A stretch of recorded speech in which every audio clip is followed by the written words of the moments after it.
I'm going to show you guys how to make the ultimate vivarium substrate.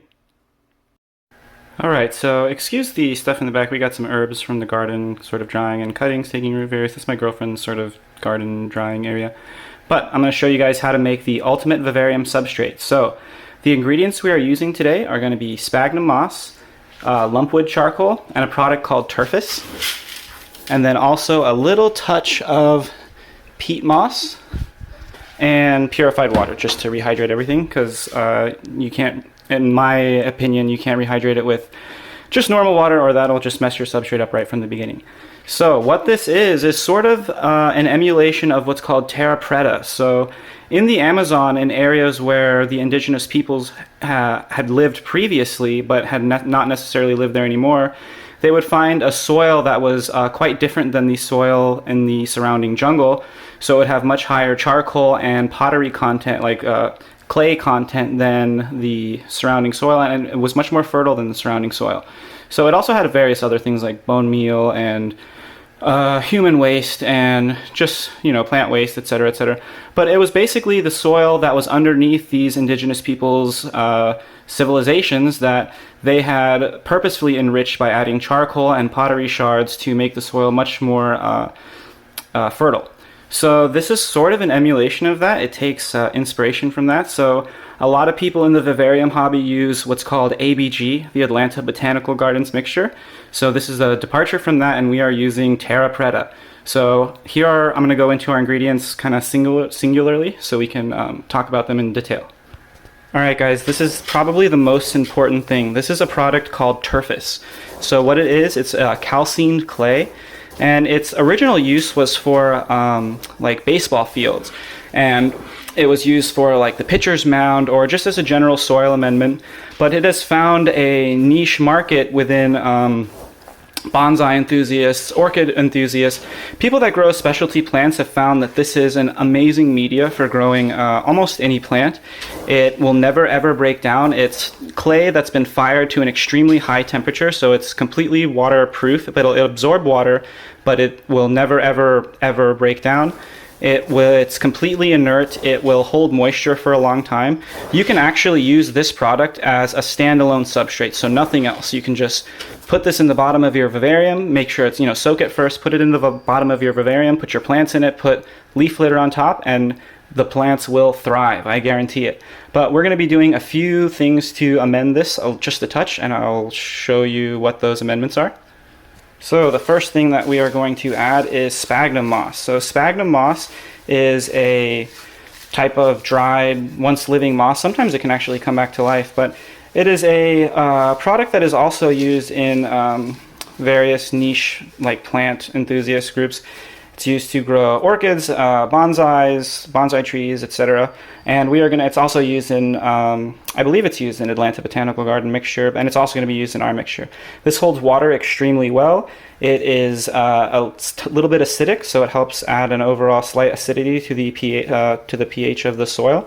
And it also really resists breaking down. So all of the products that we're adding here are going to really not want to break down and be rather inert. So this is not going to break down, and it's not going to add any sort of nutrients or anything at all to the soil except a little bit of acidity. This is probably the most active ingredient that we're adding. So another amendment that we are adding is charcoal. Charcoal is super underrated. Most people add it in really small amounts to their substrate mix. You may have seen from another video that it's the main component of my go-to substrate mix. It's very cheap. It really resists breaking down. It's inert, and it can grow almost any plant. So that's my major criteria for adding something to my substrate mix. Also, charcoal can fix nutrients, but it can also flush those nutrients out fairly readily. So that's kind of something you have to balance within a vivarium, is the nutrient, you call it nutrients, really the compounds that are building up in your substrate. You have to have a way to control that. So charcoal can sort of fix those minerals or fix those compounds, but it can also, you can flush those out fairly easily if you flush the substrate out. So charcoal is going to be another thing that we're adding to this mixture. And charcoal is also going to be the thing that we have to process the most. So we have to crush this up. It's already been soaking in rainwater for about a week, and now we're going to have to crush this up. Alright, we crushed our charcoal. Tips for crushing charcoal: stick it in a sack, hit it with a frying pan. Cast iron works best. That's blurry. There we go. That's what I do. I stick it in an old chicken feed bag and whack it with a little cast iron skillet till it gets like this. Some differences between how I crush this for my normal mixture versus how I crush this for this mixture. This is not screened or like graded in any way, so usually I'll screen out at least the very finest stuff from my other mixture, so like the dust essentially. In this I actually do want the dust. I want the full range of particle sizes from, you know, like charcoal dust up to, I'd say this is probably the biggest size piece in here. That mixture of different particle sizes, that varying grade really adds to the overall like porosity of the soil. So in my opinion, that makes it easier for the roots to grow, easier for microorganisms to thrive. So I like having that big range of sizes. So in this case, I'm not going to filter any of this out. This is also usually soaked beforehand. So usually I'll crush the charcoal dry, and that makes it easier to filter out the powder and grade it. This I want to have it soaked first because I don't want all that powder going everywhere, because I'm not going to be filtering it out. I just want all the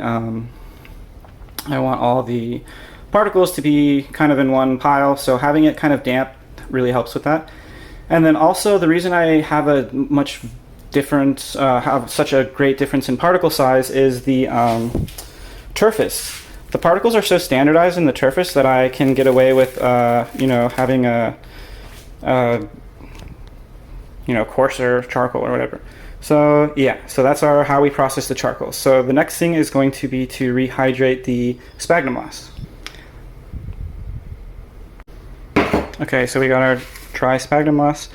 I like to rehydrate it beforehand just so I have kind of a better idea of what's going on. Use purified water, guys. Use distilled water. Not just spring water. Use distilled water. You don't want random stuff in your, like random salts, what are basically contaminants, random things in your water that you're kind of hoping are beneficial. Like, oh yeah, these minerals are healthy. These vitamins, these trace things that are in the water are good for the animals, good for the plants. Yeah, they kind of are, but you don't know what's in there. You don't know what the amount that's in there. You don't know exactly what's in there. So you can supplement whatever vitamins and minerals that you think are in like the spring water or in the like tap water. You can put those in yourself and know exactly what's going in your substrate, instead of just putting in what is really, though it looks clear and looks like water, what is just like a random concoction of various compounds. And that can kind of get your soil off to a bad start, and it can make the organisms, the microorganisms, have a tougher time getting going. It can make them not get going at all, depending on your water, like what your water content is like. So use distilled water. It's like 86 cents. Use a gallon of distilled water to make this substrate. It's worth it in the end. All right, the most dangerous ingredient, peat moss. So most people, when they're making substrate, they're kind of trying to recreate what they've seen, as dirt their whole lives, which is very fine particle size, like dirt, basically. So we don't want that in a vivarium. We don't want really fine particle size. We want something that's easy for both air and water to penetrate. We want something that's easy for roots and microorganisms to penetrate. So something as fine as this peat moss is really our worst enemy, and something that I use extremely sparingly within my substrate mixes. I don't like having any sort of clumpiness to my substrate mixes. I like them to be coarse. I like them to be airy, and so this makes short work of any coarse and airy substrate. So I will always add this by eye, just enough that I feel like it gives it a little bit of body, essentially almost like a binder, but I never use too much of this, guys, and neither should you. Okay, so now we're gonna mix everything together. Got my rehydrated turfus, got my rehydrated charcoal and sphagnum moss, and got my dangerous pea moss over there. Ew. All right, so we're gonna go to mixing. So first is the turfus. Actually, because I have an excess, I like to have somewhat, not equal exactly ratios. I like to have more turfus than charcoal in this circumstance, but I like to start with the thing that I kind of have less of currently, which I have less charcoal right here. So we're going to call this one part by volume charcoal. Easy to make recipes if you're going by parts. So now this looks like about 2 parts versus that's 1 part, and that looks like maybe a part, maybe 1 part, maybe half a part, which would make that 1 part, this 2 parts, that 4 parts. Ratio, ingredients, ratio, whatever, recipes, fun stuff. So now we're gonna add our surface. Not 2 parts. We're gonna add 1 part. Let's see what it looks like. Mix it together. Oh yeah, and we're gonna add all of the sphagnum moss too. Just go ahead and plop that in there.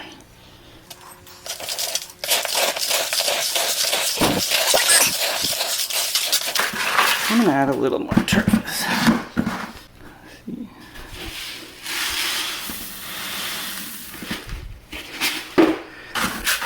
You know, I'm gonna go ahead and add, so we're gonna say at least 2 parts turfus, 1 part charcoal, or 1 part.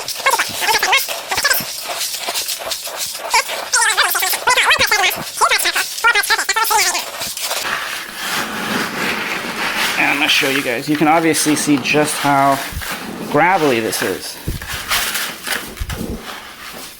It's gravelly. It's like gravel because it's mostly gravel. It's mostly clay gravel. But this is what you want. You don't want dirt. You don't want something that's going to compact. This will never, ever, ever compact. We could come back, you know, in like 1,000 years and this will still be good to go. Still be in like the same state that it's in right now. Water, I'm squeezing this as hard as I can. You could put a brick on it. Water and air can still pass through there just fine. Roots can get through there just fine. So that's what you're after, guys. You don't want something that's just going to get compacted and get bogged down and get disgusting after, you know, maybe after, it might be 3 or 4 or 5 years, but it's going to happen with any other substrate mix. It's going to get gross. So if you want long-term success, this is what you need to use. So finally, our final ingredient is going to be, we're going to sprinkle on a little peat moss.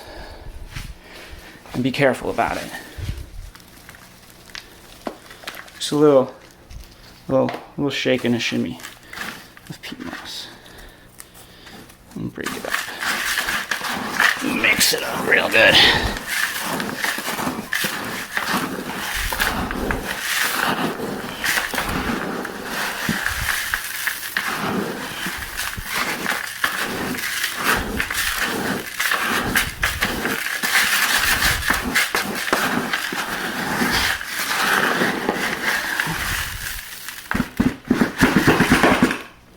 I'm gonna add a little bit more. Like I said, I don't want this to be sticky in any capacity or clumpy. And it to still be nice and gravelly. So this is what we're after. This is perfect substrate right here. Ideal. This is what your plants will love. This is what your microorganisms will love. This is what your mesoorganisms will love. Really, this is what your macroorganisms will love. Burrowing species might not love it. You might have to amend this. Just add some more peat moss. For my burrowing species, I use like 100% peat moss. There's just, you know, like they like to burrow, so I want to give them what they're happy with. But for everything else, this will work. You can grow epiphytes in it. You can grow aquatic plants in it. You can grow bog plants in it, carnivorous plants, normal terrestrial plants. There's nothing you can't grow in this stuff. So take it from me, guys. This is what you're after.